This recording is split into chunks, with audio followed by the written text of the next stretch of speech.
here's the thing, here's the difficulty I'm having. Covering the games, but covering them enough to review them, but then not having the time to actually review them. That's the problem I'm facing right now.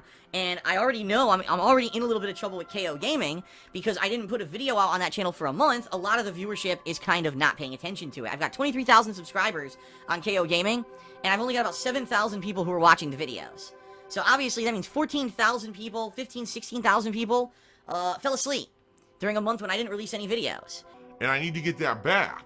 But the only way I'm going to do that is by putting out consistent video content. Right now I'm in a good spot because the past few weeks I've reviewed Mafia 3 and Battlefield 1 and the Dark Souls DLC, and I just reviewed Titanfall 2, but I'm worried now that I'm going to start lagging behind because I'm covering so much new stuff and I'm not going to be able to put out reviews.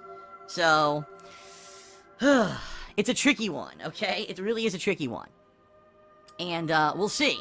We'll see what happens, and hopefully I will be able to start putting out reviews starting this weekend, okay? And then hopefully I'll find a time, at least one night a week, where I can dedicate to start working on these reviews, because I definitely need to be reviewing games, okay? Now, outside of all that, it seems that the big hype today is the Mass Effect Andromeda trailer dropped. I watched it. I liked it. I tweeted a little bit about it. And immediately I started to get messages. Phil, you should do a reactions video. Phil, you've got to do a reactions video to this trailer. You know all the big YouTubers are going to be doing reactions videos, right? To which I responded, sure, yeah, those big YouTubers who aren't covering all the new games for this gaming season, who aren't doing nearly as much coverage of anything, because a lot of them just sit there and talk to a camera. It's a fluff piece. You know, live reactions. We play a trailer illegally and talk over it with our over-exaggerated live reactions, which is something that I've never agreed with, and I think it's completely fucking stupid, and I still to this day believe that it's fucking stupid, and why anyone would watch that, I have no idea. There's zero value to it, okay? As I just described to you, I'm insanely busy right now with all of these games, and I would much rather, for myself and my own enjoyment, but also for the usefulness of what I'm doing as a YouTuber, to continue to cover the new games and releases and do as much as I can with them, rather than take time out from covering new stuff and fall behind in order to do a fluff piece reactions video to the Mass Effect trailer. Here's my reactions to the Mass Effect Andromeda trailer. It looks good. I was blown away by the giant monster boss thing that it looks like you're going to be fighting in real time. It looked really awesome. I thought maybe that might even be Saren at the end of the trailer, because it kind of looks like him, although it looks like he's been mutated in some way, and I wouldn't, being that this is a sci-fi series, I wouldn't put it past the writers to make some reason why he could live for 600 years and be in this game. Okay? There's my reaction.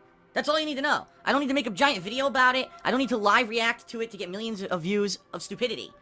I don't do fluff pieces. You know what I mean? I don't think I've ever done a fluff piece for YouTube. The stuff that I put out there is meaningful, at least to me, and I would hope to my viewers. So no, I'm not going to drop everything I'm doing and fall even further behind with all these new releases in order to do a fluff piece reactions video. But I guarantee you there will be hundreds and hundreds of YouTubers who will drop everything and do it. Excuse me. And when you ask, gee, you know, when is my favorite YouTuber going to review this game? Why does it seem like it's taking forever? Gee, why didn't my favorite YouTuber cover this game? Well, they were probably busy doing an easy reactions video and dropping everything for cheap views rather than actually doing work. I'm just saying, that's my philosophy and my work ethic, is that I'm going to keep plugging away, I'm going to keep moving forward, covering the stuff for you, and stop wasting time with these fluff pieces.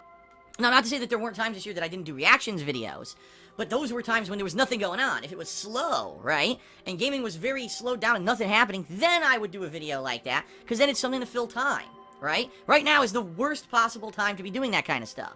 And sorry, my work ethic is just better. That's all I'm saying. It is. I'm too busy with important stuff. I don't have time to drop everything. If this were dead time of the year, maybe I would do it. It's not. This is the polar opposite, and so I'm going to keep plugging away. Like I said, I'm sure there's hundreds upon hundreds of people who are going to be making these generic fucking reactions videos. You can go watch those, and I'm going to continue to cover games.